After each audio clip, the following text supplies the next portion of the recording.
Regionaalhaigla Tervise pooltund. Tere kuulama Regionaalhaigla Tervise pooltundi. Täna me räägime juttu Regionaalhaigla majas ja minu vestluskaaslaseks on Regionaalhaigla ülemarst professor Peep Talving ja hetke kõige kuumem teema meditsiinimaailmas on kahtlemata koroonaviirus.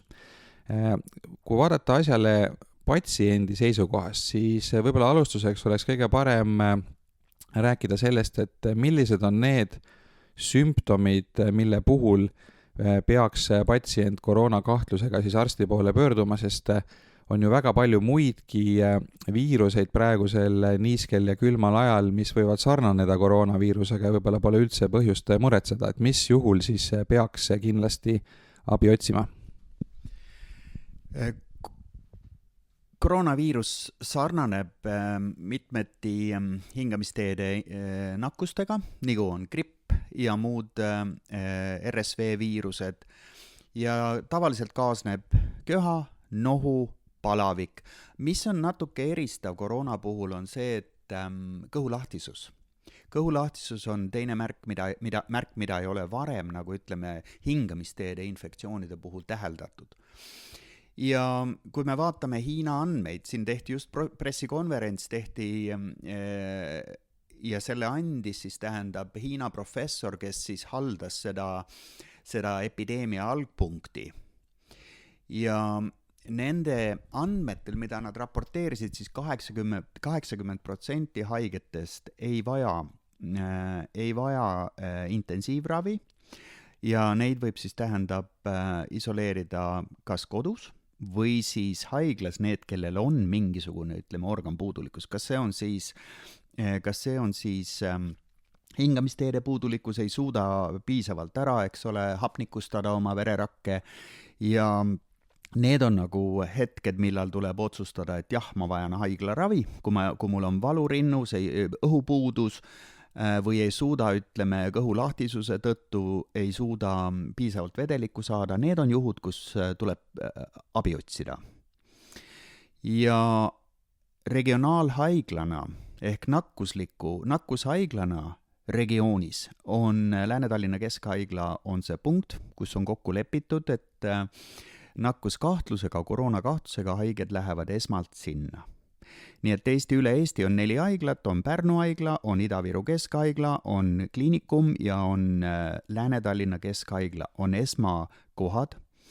Ja need, kes vajavad intensiivravi, tähendab siis juhitavat ventilatsiooni ja organpuudulikkuse ravi, need on määratud praegu Terviseameti poolt tulemaks regionaalhaiglasse.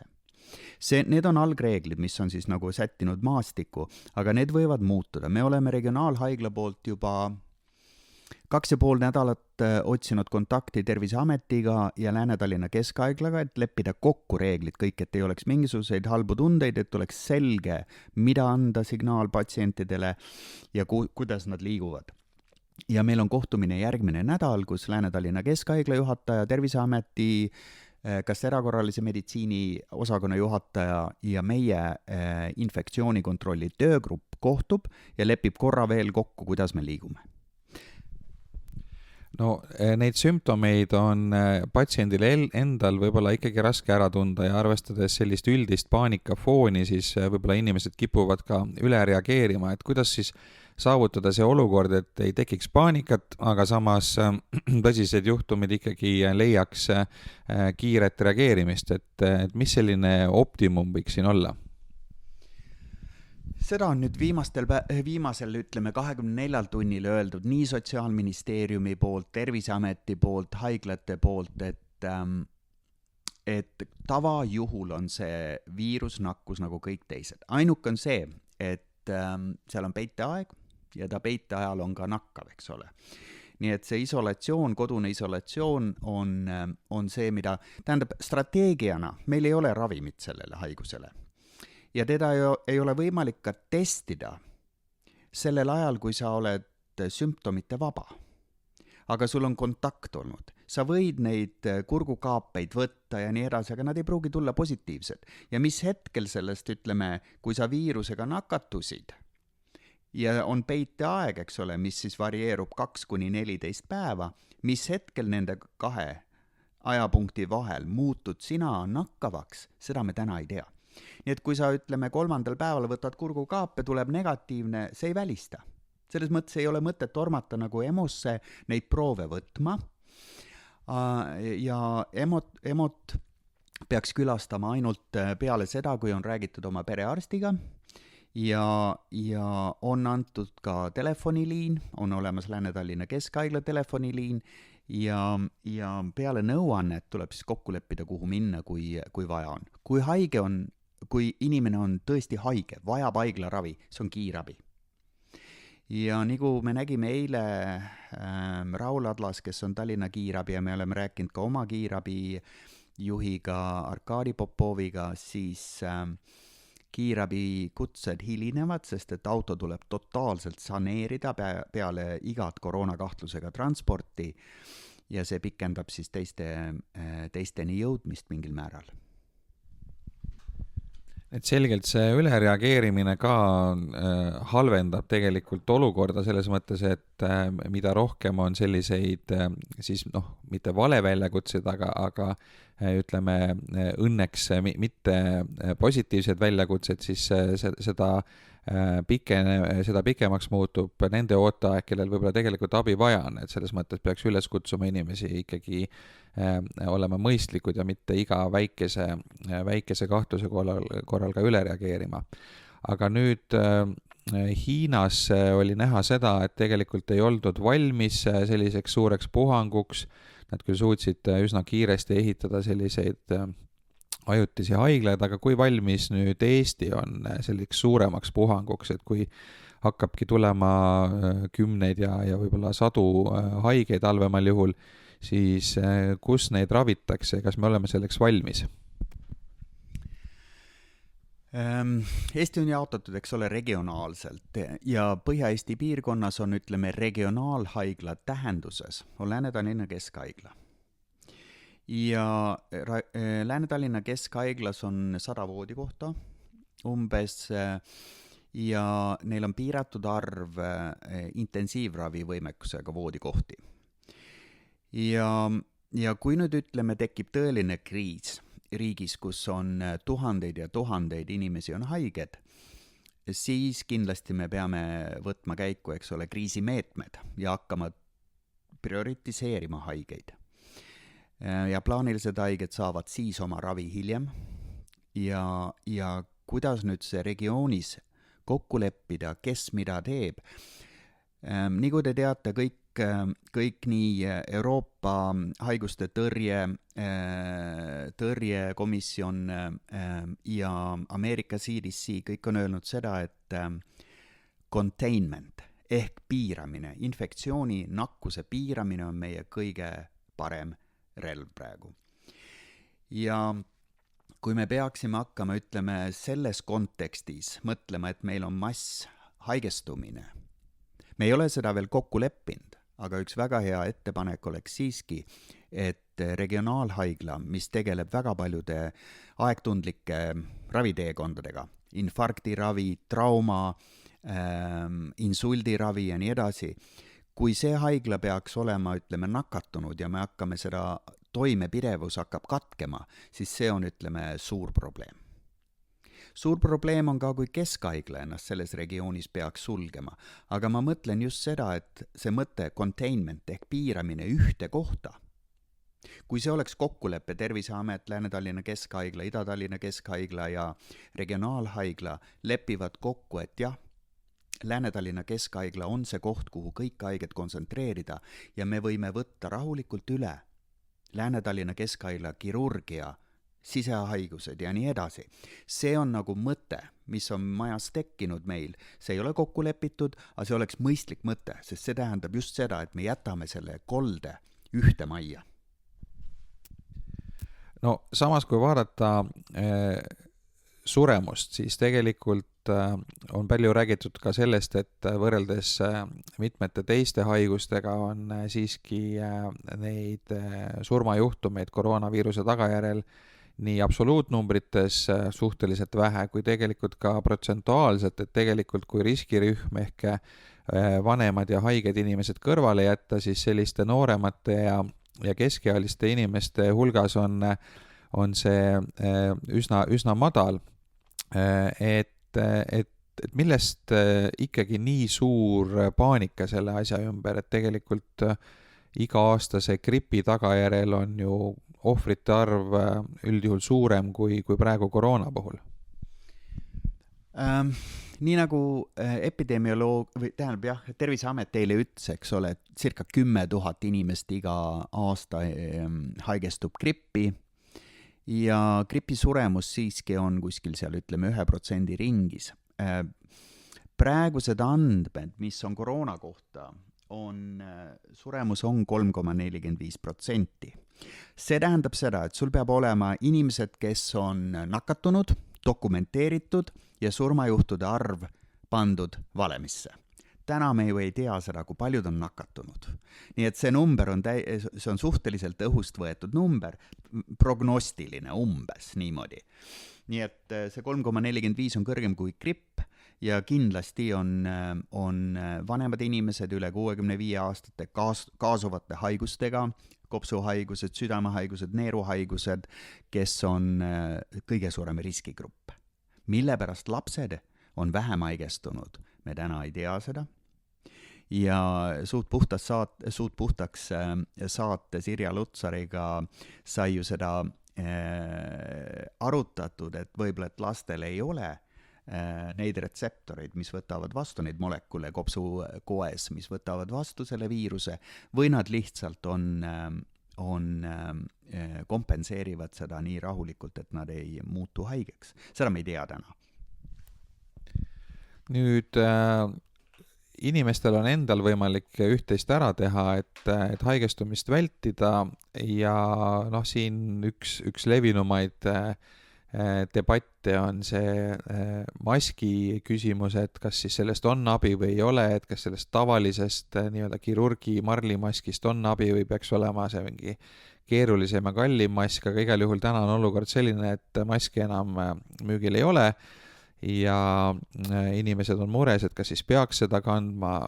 Ma ise proovisin maski kanda Bangkoki lennujaamas mõne tunni ja see oli ausalt öeldes üsna ebameeldiv kogemus, kui sa pole sellega harjunud, et see ei ole väga mugav ja lõpuks ikkagi väga paljud inimesed sellest ka loobusid ja on üsna palju meedias olnud juttu, et tegelikult maskist otseselt kasu ei ole, et mis teie soovitused on, et millised need kõige paremad ettevaatusabinud võiks olla? Klassika on köhaetikett, see tähendab seda, et mitte köhida teiste peale, kui oled sümptomitega. Oled haige ja teine pool on siis oled terve, räägime mõlemad läbi. Kui oled haige, pead sa ennast isoleerima. Euroopa haiguste tõrje asutus, eks ole, tuli välja nüüd uutega eile, mis tähendab seda, et risk on, et sa nakatad, kui sa oled näiteks EMO ootesaalis, rongijaamas, ja see pandi välja niimoodi andmete põhjal, et kui sa oled 2 meetri või lähemal kaugusel üle 15 minuti, on tõenäosus täiesti olemas, et sa nakatad teisi. Ja ütleme selle haige vaatest teiste suunas kaitseb haige, kes on maskiga, kaitseb teisi. Ta lihtsalt ei köhi seda aerosooli välja teiste kätele, teiste riietele, õhku, pindadele. Aga kindel on ka see, et kui sa ise tahad ennast kaitsta maskiga, siis see on suhteliselt mõttetu. Sind see ei kaitse. Võiks loogiliselt võiks mõelda, et jah, su suu ja ninapiirkond on kaetud, et kui mingisugune aerosooli piisk langeb sinna piirkonda, siis ta ei lange mulle, eks ole, ju koheselt hingamisteede lähedale, aga keegi ei ole suutnud seda ära tõestada tõestuspõhiselt, et see kaitseb. Nii et haiguste tõrje asutused on öelnud seda, et seda võid, aga sa ei pruugi sellest abi saada. Aga samas me nägime, kuidas Hiina president, eks ole, ilmus ju rahva ette maskiga, eks ole. Aga ma arvan, et ta saadab signaali lihtsalt, et parem kandke seda, kuigi ei ole, eks ole, tõestuspõhisust selles mõttes, sest ta on terve, nii nagu mina tean. aga muud abinõud, kui nüüd mask, ütleme siis haiguse ärahoidmiseks, te ütlesite, ei ole väga efektiivne. Mida siis teha, et mitte nakatuda? Korralik kätehügeen ja pidevalt puhastada oma käsi, pesta oma käsi ja meil on testvahendid on olemas, nad küll hakkavad jaeapteekides hõredaks jääma riiulite peal, kõik hakkavad koguma vaikselt. Aga seda peaks koju ja panema ja siis loomulikult mõtlema igal pool, kui ei ole vaja lifti nuppu vajutada, kui ei ole vaja pindasid katsuda, siis ei pea seda tegema. Täna ei ole see muidugi reaalne ohukoht, eks ole, aga kui meil peaks olema kriis nakkushaigusega riigis, siis on need mõtted täitsa pädevad. Nii et kätehügeen, köhaetikett, hoida, eks ole, tihedast rahvamassist eemale ja elada mõistlikult vaikselt oma elu sellel ajal, kui peaks sündima kriis. Täna hetkel ei ole seda veel, õnneks. Nüüd väga emotsionaalne teema on reisimine ja paljudel inimestel on puhkusereisid plaanitud ja piletid ostetud ja nüüd ei tea, mida teha. Reisikindlustusettevõtted on öelnud seda, et nemad nii-öelda igaks juhuks ära jäetud reise ei hüvita, et hüvitamise alla lähevad ainult juhtumid, kui keegi on reisil ja näiteks hotell pannakse karantiini, et siis sellisel juhul reisifirmad hüvitavad uued tagasisõidupiletid, aga lihtsalt kui on plaanis näiteks minna puhkusele Kanaari saartele või Milanosse, mis täna näiteks on kuulutatud kõrgendatud ohupiirkondadeks, et siis üldjuhul ei ole probleemi, et mis teie soovitus reisimise seisukohast on? Kusjuures päris palju rahvusvahelisi kontserne on igasuguse reisimise ära keelanud, isegi ma tean juhtumid, kus ei lubata reisida Tallinnast Tartusse, sest on põhimõtteliselt poliitika, no travel ja ei reisita. Et mis teie soovitus on? Me ei ole oma soovituse teinud nii kodulehel kui intranetis, et riskipiirkondadesse me tõesti ei soovita reisida. Ja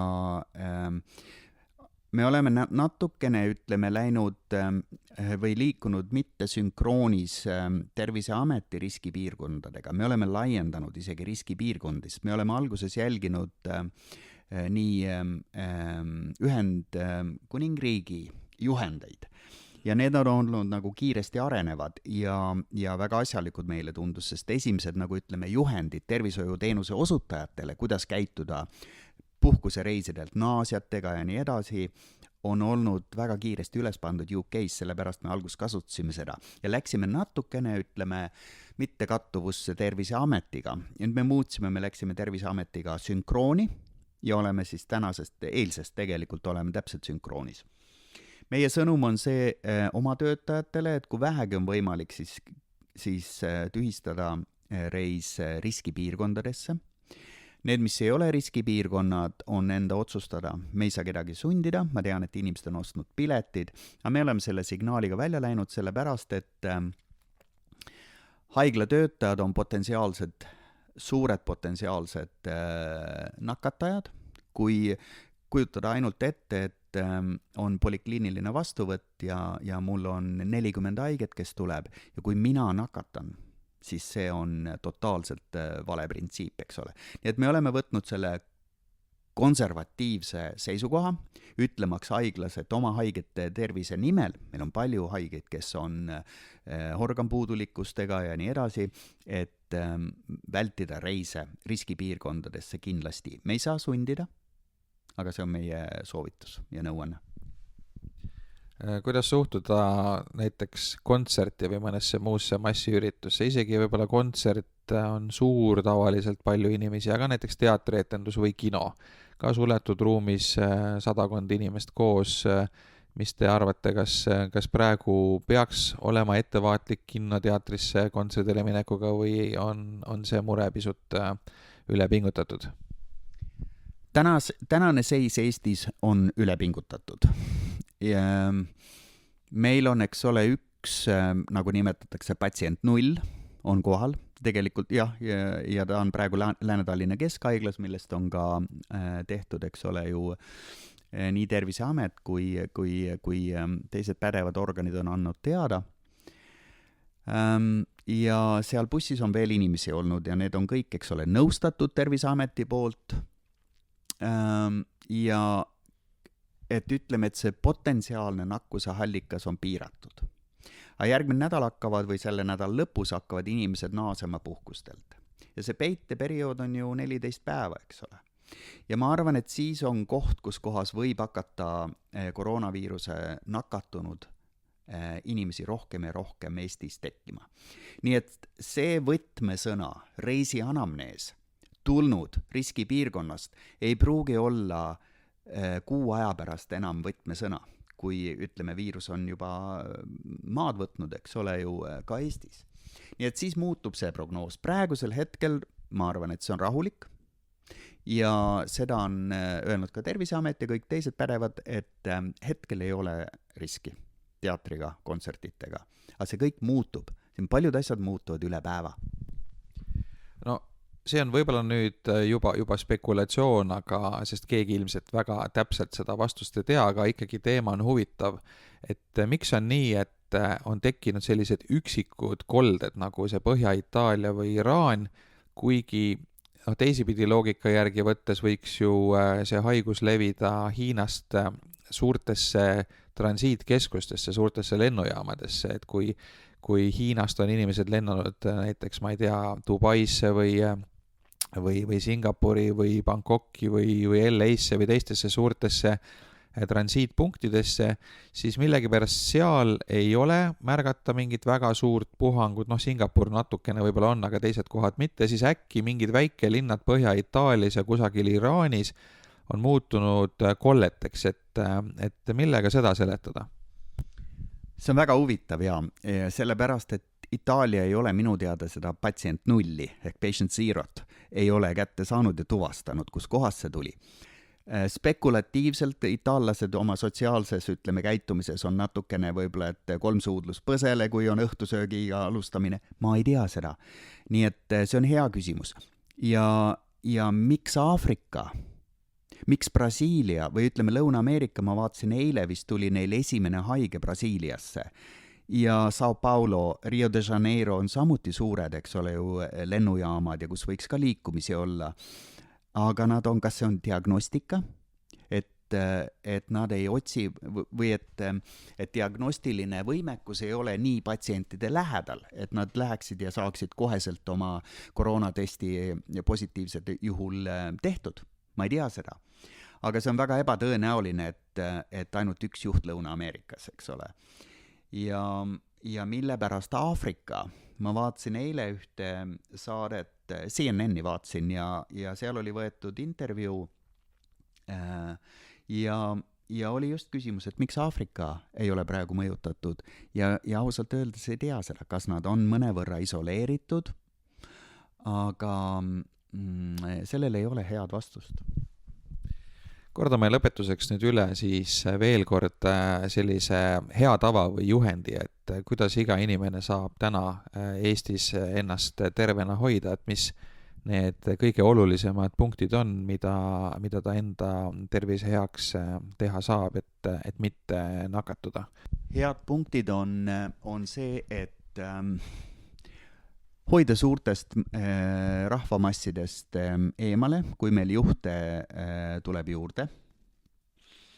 Väga mõistlik köhaetikett, mõistlik kätehügieen ja teatud sotsiaalne, nagu ütleme, niisugune isoleeritus, kui haigus areneb. Täna veel, ma kordan veel, täna veel ei ole see risk nii suur, et me peame sellest rääkima, aga see võib muutuda päevadega ja nädalatega. Kokku võttes siis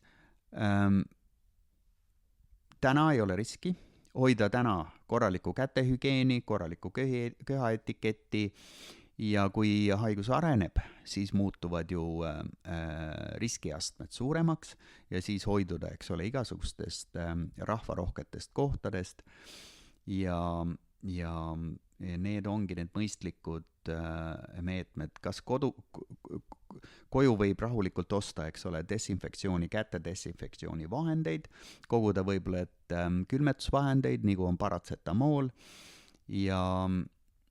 ja pidada nõu oma perearsti valveliiniga, see on olemas, eks ole, avaldatud nii kõikidel kodulehtedel, pidada nõu ja kui tervis vajab pöördumist haiglasse, sellisel juhul on see kiirabi ja transport haiglasse. Aga ma arvan, et mõistlik käitumine, kätehügieen on vitaalne, sest see on piisknakkus.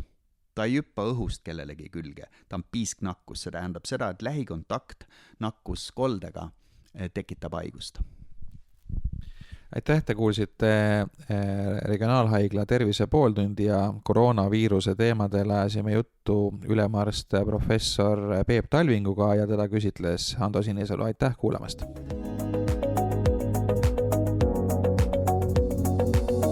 Regionaalhaigla Tervise pooltund.